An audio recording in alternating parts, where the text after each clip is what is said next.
Thump, thump, thump. It was around 3 in the morning where I could hear thumping noises around various parts of my home. I just discarded it at first, thinking it was just my 7-year-old son playing around. I wasn't too concerned. Everything was locked, so he couldn't get outside, and besides, I was too tired from work to get up and deal with it. My wife was beside me, who was a deep sleeper and never noticed at all, so I fell back to sleep. The next day, I confronted my son about the noises last night and asked him if it was him. He just simply shrugged and walked off. I arched my eyebrows in confusion, but regardless, it didn't really matter. I laid back in my favorite leather chair in the lounge, coffee in hand and a book in the other, and relaxed. It was my day off, and my wife hadn't finished till 9 at night.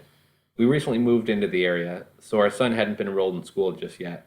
The next night, around 3 in the morning, it was again I heard the thumping noises around my house. It was like feet continuously plopping on wood floorboards. I decided to get up and investigate this time.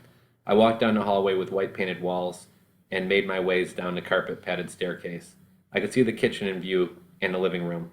My eyes scanned the area for any signs of movement, but nothing seemed to come. Then all of a sudden, the thumping noises could be heard directly coming from the bedroom. I walked fast back to the room where I was sleeping and looked inside. I saw my son at the end of the bed staring at his mother. "What are you doing in here at this time?" I asked. "Daddy, they're everywhere," he replied. "What are you talking about, son? Who is?" I stared at my son, who had no emotion plastered on his face. He simply, without an answer, walked back to his room. I stood there confused at what had happened. The next morning I asked my son about the incident, and he didn't seem to recall anything. I said, "You don't remember?" He gave a little nod, causing me to sigh, and I let it go, and we moved on. "Okay, now you see everything you have read really happened. I was inspired to write this after hearing a story my father told me about my eldest brother that was exactly about everything you just read. Apparently my oldest brother had many dynamic encounters when he was younger, and some he remembered. He told me that he remembered seeing shadow figures staring him down, with red eyes in his window, or heads with large feet walking around his room.